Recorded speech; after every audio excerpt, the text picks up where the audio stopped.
para abrir este colóquio com essas guerras, as três guerras ocorrendo, se essa clivagem política eh, não atuava como um retorno do recalcado. No melhor dos casos, né? Pois podemos questionar o índice de civilização, ou seja, de recalcado, frente a uma bipolaridade semita-antissêmita.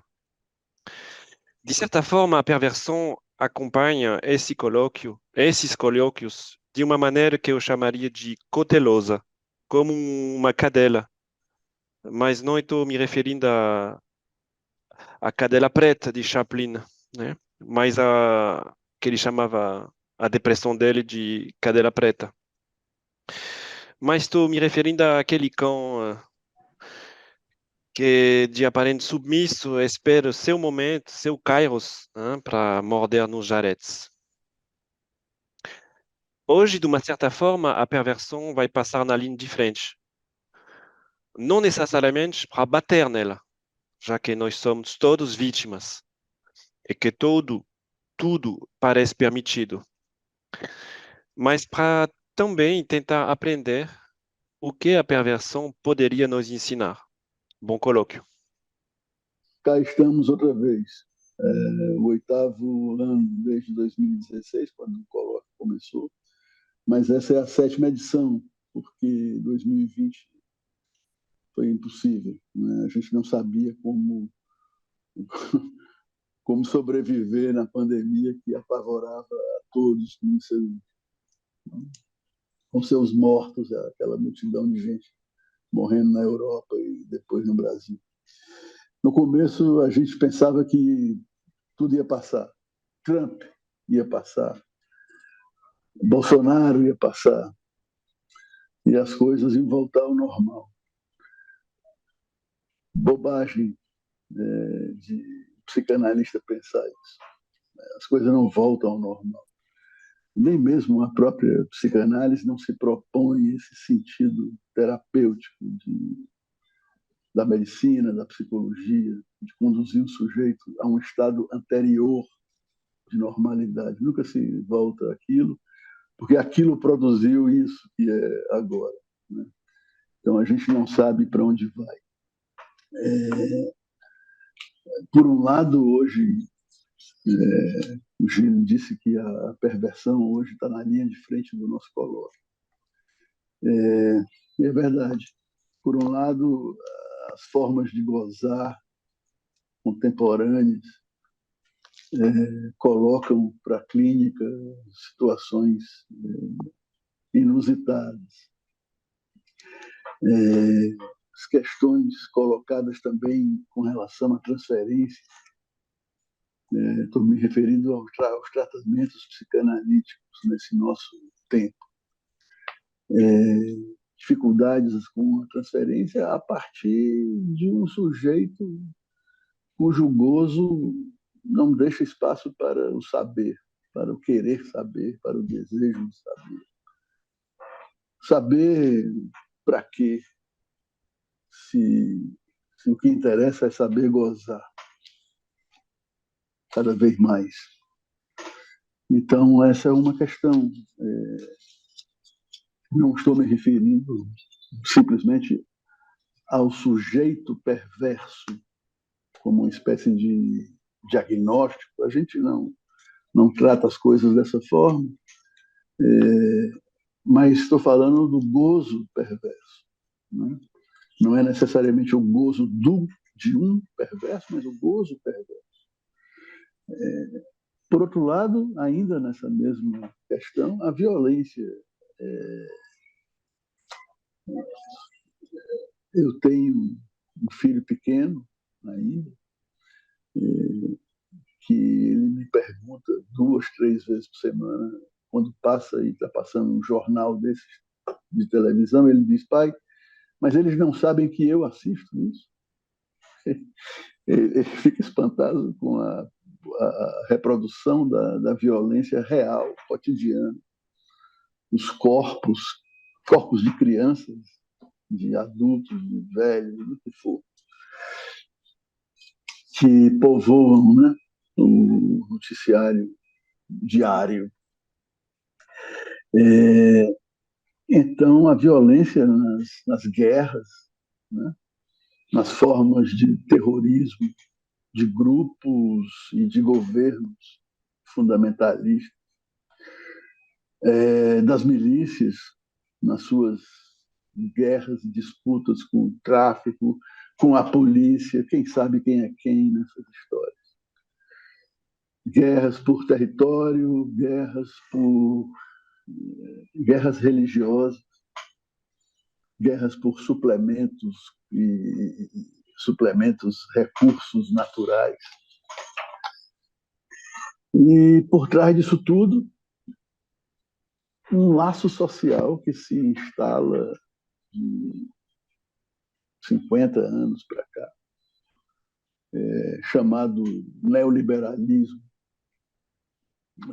não como uma intervenção de governo, de política econômica, de ministro de economia, não. O neoliberalismo, como Foucault descreve o neoliberalismo americano, uma forma de viver, um modo de viver, um modo de ver o mundo, um modo de ver o outro, né? Um laço social cuja lógica é o gozo contínuo, né? Para que se tenha a impressão de que esse gozo é completo, de que se goza de tudo, todo, um gozo como Lacan poderia dizer, com U maiúsculo. Não se pode parar de gozar. Não posso parar, se eu paro, eu penso, se eu penso, eu choro, se eu choro, eu morro. Tinha uma música que dizia isso, o Dalton deve lembrar. Então, se eu não posso parar de gozar, e como não existe nenhum objeto na realidade, nas lojas, que possa suportar esse gozo, porque os objetos do campo do prazer, eles são finitos, eles acabam. Então, é preciso inventar um objeto que não cesse de satisfazer. Ele não existe, mas ele é inventado pelo laço social neoliberal. E é inventado, curiosamente, antes disso, pela posição perversa no fetichismo. Aliás, Marx fala do fetichismo também, né? Então, esse objeto que, na perversão, o sujeito coloca ali onde ele não enxerga o falo, na mãe, ou seja, ali onde ele é confrontado com a falta, ele coloca um objeto de fetiche.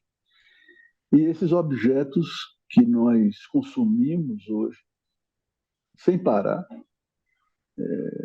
celular que cada um de nós tem, esses pequenos objetos que a gente enfia no ouvido e por onde às vezes resta uma voz, que é um objeto da psicanálise. Essas pequenas câmeras que a gente fotografa, assiste, fotografias de morte, de corpos nus, de sexo. Então, essa miríade de objetos que povoa nossas lojas, mas não apenas eles, né? A droga, né? O amor, o sexo, tudo isso tornado objeto para nos dar essa impressão de que nós gozamos o tempo todo e com essa impressão nós gozamos o tempo todo. Estamos sujeitos a isso. Um sujeito desavisado,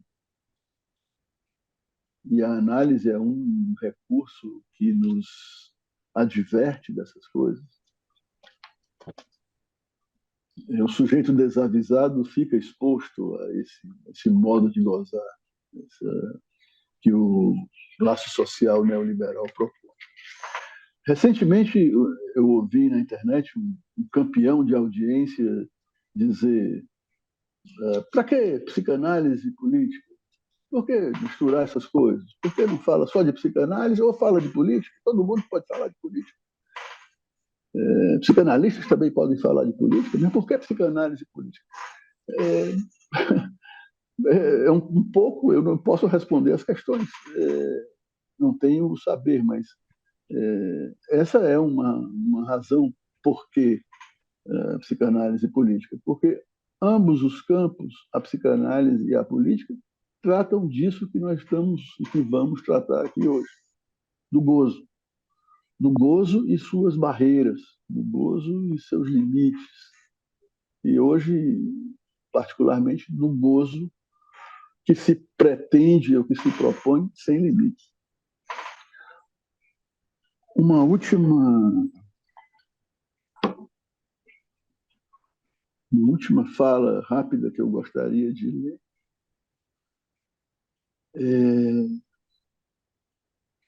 é algo que eu recebi na internet. Eu não conheço, a pessoa que me mandou eu conheço, mas não conheço a pessoa que postou originalmente isso. Se chama Elizabeth Duval. Tenho que dar um crédito no nome. É uma publicação, é uma postagem em espanhol. Eu vou lendo aqui no meu português para. Né? Tudo isto, claro, pensando em Deleuze e Guattari. Aspas. Nunca enganamos o desejo. A ele nunca se engana. O interesse pode ser equivocado, mal conhecido ou traído, porém, não o desejo. Daí o grito de Reich, 2 pontos. Não, as massas não foram enganadas. Desejaram o fascismo. E é isso que tem que ser, que tem que se explicar. Desde que nós começamos a trabalhar para realizar essa reunião de hoje, assim, ver o tempo, os convidados, etc., que eu não consigo desligar a palavra gozo da palavra Gaza. Eu vou ficar por aqui nesse ponto. Obrigado.